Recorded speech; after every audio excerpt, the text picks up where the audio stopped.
Abigail Adams. Props to Abigail for vocally defending her husband, John Adams, when people were talking trash about him during his presidency. As First Lady, Abigail supervised staff, planned menus for official dinners, and managed communications that came through the president's house. Thomas Jefferson was a widower. His wife was Martha Jefferson, but she died 19 years before Thomas became president. However, Jefferson's daughter, Patsy, sometimes lived with him at the president's house as an informal First Lady to help host stuff. One of Jefferson's other daughters, Polly, also occasionally was a hostess until she died during childbirth in 1804. And now it's time for one of the most famous First Ladies in American history, Dolly Madison. She had her own nickname, Lady Presidentness, after becoming known for amazing parties at the president's house. While her husband, James Madison, was known as a shy dude, Dolly was known as outgoing and got along with pretty much everyone. She was even able to persuade Congress to pay for improvements to the president's house. Speaking of the president's house, maybe they should have waited for those improvements until after the War of 1812. As British forces marched toward it during that war, Dolly remained there until the last possible moment, gathering priceless items to save before the British burned the building down. When she later returned to Washington, D.C., people cheered her in the streets. Elizabeth Monroe, the wife of James Monroe. Elizabeth was opposite of Dolly in many ways and wasn't a fan of parties and preferred a more low-key existence with her family. Part of this might have been since she was often sick. Due to her poor health, Elizabeth's daughter, Eliza Monroe Hay, often stepped in as hostess at the president's house. Her biggest accomplishment as First Lady was probably saving a life. No big deal, eh? Adrienne de Lafayette, the wife of Marquis de Lafayette, faced the death penalty in France until Elizabeth stepped in to secure her release.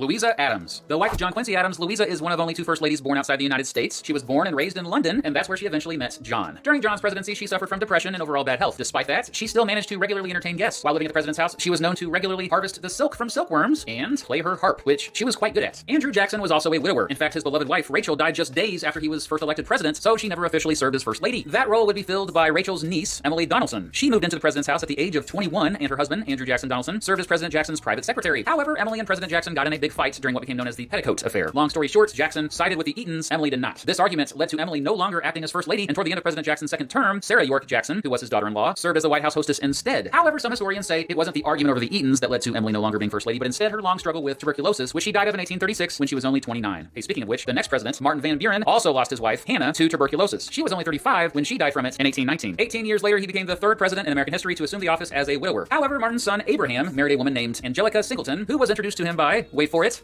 Dolly Madison. Since Van Buren had only sons, Angelica soon took over as First Lady at the president's house. At just 20 years old, Angelica is the youngest woman to ever be First Lady, and she took up the job quite well. Anna Harrison. Well, shoot. Anna's legacy was that she never even made it to Washington to officially become First Lady. Yep, she was the wife of William Henry Harrison, who was only president for a month and the first to die in office. She had stayed home back in Ohio during her husband's inauguration since she was so sick, and so Jane Irwin Harrison, William's daughter-in-law, temporarily filled in for her, but as you know, it was temporary indeed.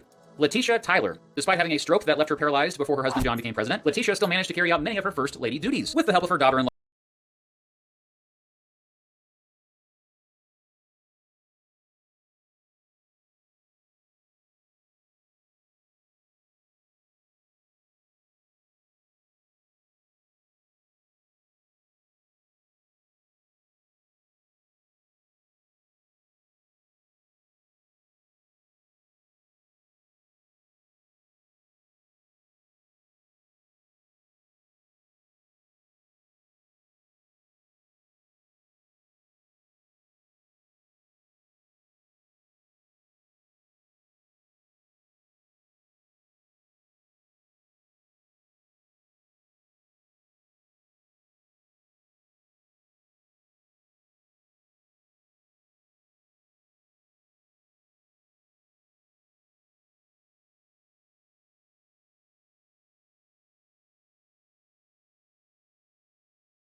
Priscilla Cooper Tyler, a successful actress. After Letitia died from another stroke in 1842, Priscilla officially took over as First Lady and befriended, you guessed it, Dolly Madison. Speaking of Madison, Priscilla was similar to her, someone who was outgoing and got along with just about everyone. But then, an even younger woman came for her job. Uh-oh, watch out, here comes Julia Tyler. John Tyler became the first president to marry in office after taking his vows with Julia on June 26, 1844. Julia was 30 years younger than John, so you betcha this led to some gossip around the country. Julia was only the First Lady for 8 months, but she made the best of it. In the last month of her husband's presidency, she hosted a huge White House ball for around 3,000 guests.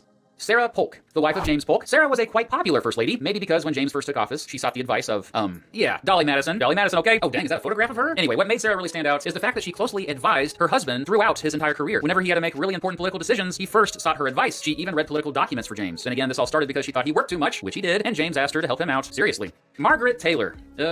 Margaret never wanted to be First Lady, and literally prayed that her husband, Zachary Taylor, would lose the presidential election of 1848. But her prayers were not answered, and Zachary became the 12th president. Although the second one to die in office, so hey, at least she didn't have to be First Lady that long, am I right? Too soon? Bad joke? Okay, I'm sorry about that. Anyway, Margaret cut herself off from everyone when her husband was president, so therefore her daughter, Mary, usually filled in for First Lady duties. Abigail Fillmore. The wife of Millard Fillmore, Abigail was the first Lady to ever hold a job after her marriage. She was a teacher and she rocked, and she was serious. There were no big parties at the president's house during Millard's presidency, and when she did host events, she banned smoking and drinking. Similar to Sarah Polk, Abigail often often gave political advice to her husband. She tried to talk him out of signing the Fugitive Slave Act, but he didn't listen to her on that one, unfortunately. Her biggest accomplishment was getting money from Congress to start a library at the president's house. Many historians have argued that Abigail inspired many future women to pursue an education and enter various new professions, and I'd argue that her legacy is underrated. Jane Pierce. The tragic life of Jane Pierce, who was the wife of another tragic figure, Franklin Pierce. A couple months before Franklin was to be inaugurated, Jane, Franklin, and their last surviving son, Benny, were on a train between their hometown of Concord, New Hampshire, and Boston when it suddenly went off the tracks. Jane and Franklin escaped with just minor injuries, but watched in horror as the train crushed Benny to death. Jane never recovered from this tragedy and spent the first 2 years of Franklin's presidency in the upstairs living quarters of the president's house, writing letters to her dead son. However, beginning in 1855, she once again began to slowly make public appearances and amazingly fulfilled her first lady obligations the rest of Franklin's presidency. Harriet Lane. James Buchanan was the next president, but he wasn't married, so he asked his niece, Harriet, to act as first lady, and she was a darn good one. She was an amazing event planner, for starters, and wore elaborate white dresses at parties and rooms filled with beautiful roses. During a time when the country was more divided than it ever had been, Harriet brilliantly hosted events by carefully keeping political enemies away from each other. She was charming, diplomatic, and a trendsetter when it came to fashion. Mary Todd Lincoln, the wife of whom many historians argue was the best president ever, Abraham Lincoln. Mary did a great job keeping national morale high during the American Civil War. Even though she struggled with health issues and suffered from severe depression, she was still active as the social coordinator of the president's house, throwing big parties and regularly redecorating. She did apparently spend a lot of money doing that, by the way. Eliza Johnson, the wife of Andrew Johnson. Eliza wasn't seen in public much. Many people don't know this, but after Abraham Lincoln was assassinated, the White House was looted and trashed. Well, Eliza fixed it up even nicer than it was before. Of course, she had a lot of help from her daughter, Martha, who also often took over hostess responsibilities when Eliza was sick. Julia Grant, the wife of Ulysses Grant. Julia loved being first lady. She threw lavish parties that included the VIPs of the day. Her only requirements were that ladies wore hats and men left their weapons at home. She added prestige to the position and commanded dignity with every public appearance. The personal highlight during her husband's presidency was hosting the first ever big wedding at the president's house. Her daughter Nellie married a singer named Algernon Sartoris. When Ulysses told her that he wouldn't be running for a third term, Julia was devastated. Lucy Hayes. Well, Lucy was only expected to live at the president's house for no more than 4 years, since her husband, Rutherford Hayes, promised to only serve one term as president. She hosted big parties but made sure that alcohol was strictly prohibited. Later, her reputation as a temperance advocate earned her the nickname Lemonade Lucy. She brought lots of pets to the president's house. She famously staged the very first Easter egg hunt on the presidential lawn, and the tradition continues to this day. Lucy was also the first lady to have a college degree. Lucretia Garfield. The wife of James Garfield, Lucretia wasn't that excited about becoming first lady, but she still was a fantastic hostess. She often advised her husband on political matters, especially when it came to cabinet appointments. When her husband was shot, she was actually recovering from malaria. Despite that, she still traveled quickly to be by his side. The public adored the grace she displayed as she nursed James as he tried to recover from his bullet wounds. During this time, she found out that one of the doctors who was taking care of her husband, a woman named Susan Edson, would only be paid half the amount as the male doctors also helping him. Outraged, she wrote a letter to Congress that was so persuasive that they changed their minds and decided to pay Dr. Edson the same amount as the male doctors. One of those male doctors, by the way, ended up accidentally killing James. Oops. Chester Arthur became the fourth president to enter office as a widower. His wife, Ellen, had suddenly died a year and a half before at the age of 42. So when Chester was president, his sister Mary McElroy served as his first lady. McElroy did a pretty solid job hosting activities at the president's house, even regularly inviting former first ladies to attend events. Grover Cleveland was the second president to enter office as a bachelor, but unlike James Buchanan, he got married while in office. Before that, his sister Rose acted as first lady. Rose was unique and definitely a nonconformist, wearing what she wanted to wear and often saying what she wanted to say. Frances Cleveland. But yeah, Grover married Frances Folsom, aka Frank, who he had known since she was a child. Cleveland became the first president to actually be married at the president's house. At the age of 21, Frances became the youngest wife of a sitting president. Frances was a popular first lady who held 2 receptions a week, including one on Saturday afternoon in which single women were allowed to come, as long as they had jobs.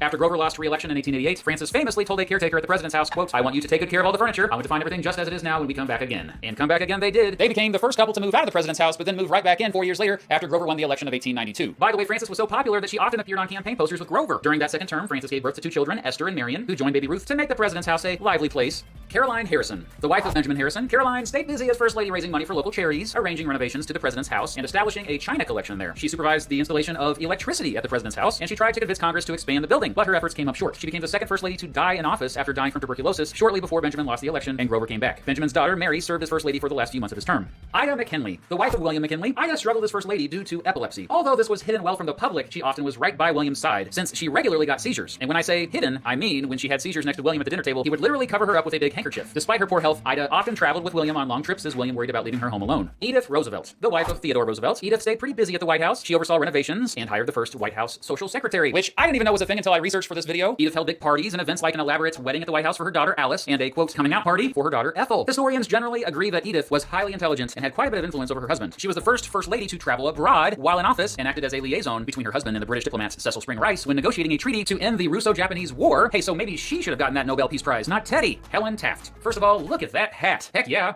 Anyway, the wife of William Howard Taft, Helen, nicknamed Nellie, was the first lady to ride in the inauguration parade. In fact, she was the first to do a lot of stuff. The first lady to publish her memoirs, to own and drive a car, to smoke cigarettes, and be vocally in support of many political issues such as women's suffrage and workplace safety standards. Despite suffering from a stroke that impaired her speech and the right side of her body, she still had a very hands-on role in the position, although her 4 sisters indeed helped. A big thing she did was arrange the planting of 3,020 Japanese cherry trees around DC, and those cherry trees have become iconic today. Ellen Wilson. Even though she was only in the White House for a year and a half, she had a big influence. The wife of Woodrow Wilson, she hosted 2 White House weddings for their daughters, Jessie and Eleanor. Ellen also presided over the first national celebration of Mother's Day in 1913. She also toured DC